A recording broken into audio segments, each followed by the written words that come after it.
السلام علیکم دوستو، آئیے آج آپ کو ایک بہت ہی پیاری سی کہانی سناتے ہیں۔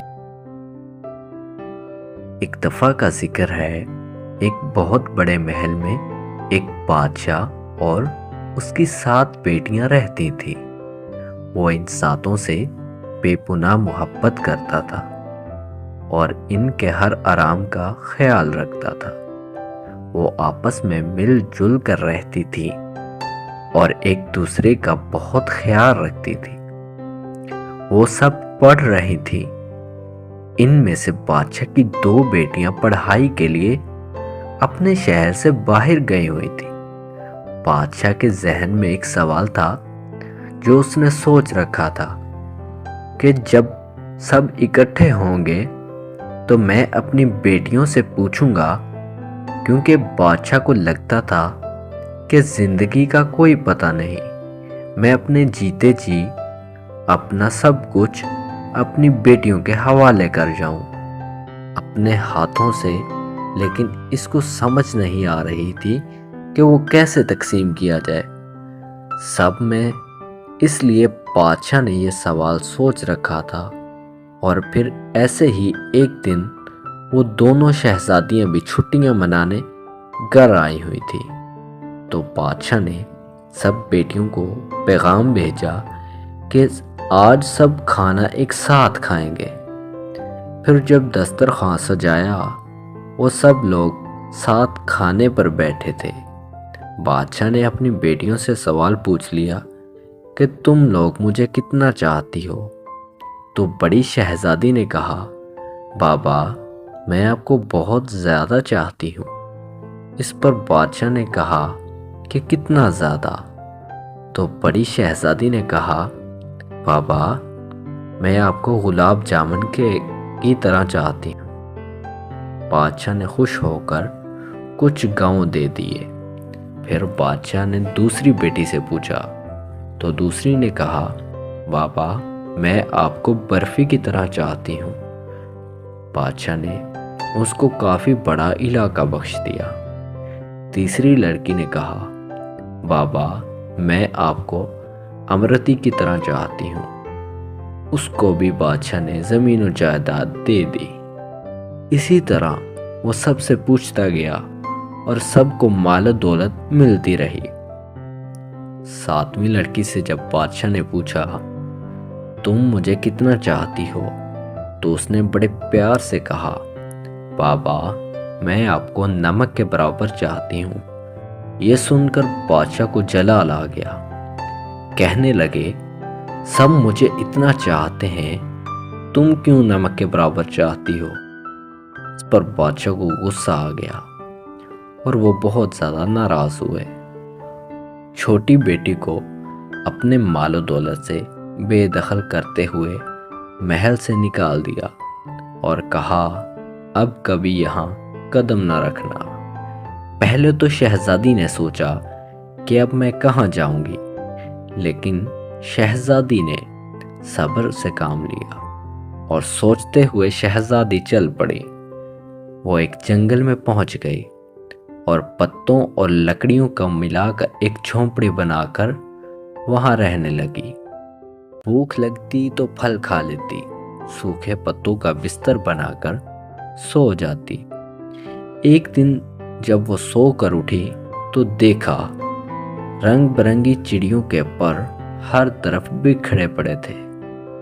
اس نے ان پروں کو جمع کیا اور ایک چھوٹی سی پنکھیا بنا لی، اور گرمی میں اسی پنکھیا سے ہوا کر لیتی تھی۔ پھر دوسرے دن اس کو اور پل مل گئے۔ اس نے بہت سارے پر اکٹھا کیے اور سوچا، کیوں نہ اس سے کچھ بنایا جائے، شاید اس سے مجھے کچھ پیسے مل جائیں جس سے میں کھانا کھا سکوں۔ شہزادی نے روز اس سے کچھ الگ سا بنانا شروع کر دیا اور جنگل کے کنارے سڑک کے پاس جا کر بیٹھ جانا اور اپنا چہرہ چادر سے ڈھانپ لینا۔ لوگ آتے گئے اور خریدتے گئے۔ اتنی خوبصورت چیزیں انہوں نے پہلے کبھی نہیں دیکھی تھی۔ اب تو بھیڑ سی لگی رہتی تھی۔ ایک بار شہزادے کا ادھر سے گزر ہوا۔ اس نے دیکھا سڑک کے کنارے ایک لڑکی کچھ چیزیں بیچ رہی ہے۔ شہزادے نے قریب جا کر دیکھا کہ وہ اتنی خوبصورت چیزیں پروں سے بنی ہوئی تھی۔ اس نے یہ پہلے کبھی نہیں دیکھی تھی۔ شہزادے کو وہ چیزیں بہت زیادہ پسند آئیں۔ شہزادے نے وہ ساری چیزیں خرید لیں اور پھر شہزادی سے پوچھا، تم کون ہو؟ اس نے جواب نہیں دیا۔ اس کے خوبصورت ہاتھ بتا رہے تھے کہ اس نے کبھی کام نہیں کیا تھا۔ وہ خوبصورت چیزیں بنانے سے اس کی انگلیاں زخمی ہو گئیں۔ شہزادہ وہیں کہیں چھپ گیا۔ شہزادی کے جانے کا انتظار کرنے لگا اور کچھ ہی وقت میں شہزادی اپنے گھر کی طرف نکلی۔ شہزادہ اس کے پیچھے جنگل آ گیا۔ اصرار کرتے ہوئے کہنے لگا شہزادی سے کہ مجھے بتاؤ کیا ہوا ہے، آپ کون ہو؟ شہزادی نے پھر اپنا سارا واقعہ سنایا۔ جب اس کو پتہ چلا کہ وہ شہزادی ہے اور سزا کاٹ رہی ہے تو بہت زیادہ غم زدہ ہوا۔ وہ اپنی سلطنت پر واپس گیا اور اپنے والدین کو سارا ماجرا سنایا۔ ان لوگوں کو بھی بہت زیادہ دکھ ہوا۔ شہزادے نے اپنے والدین سے کہا کہ میں اس شہزادی سے بیاہ کرنا چاہتا ہوں۔ یہ سن کر شہزادے کے والدین بہت خوش ہوئے۔ وہ اپنے بیٹے کی بارات جنگل لے کر آ گئے۔ دونوں کی شادی ہو گئی، مگر شہزادی اپنے والد کو بہت یاد کرتی تھی۔ وہ خوش نہیں رہتی تھی۔ ایک دن اس نے شہزادے سے کہا کہ وہ اپنے والدین کی دعوت کرنا چاہتی ہے، ان سے ملنا چاہتی ہے۔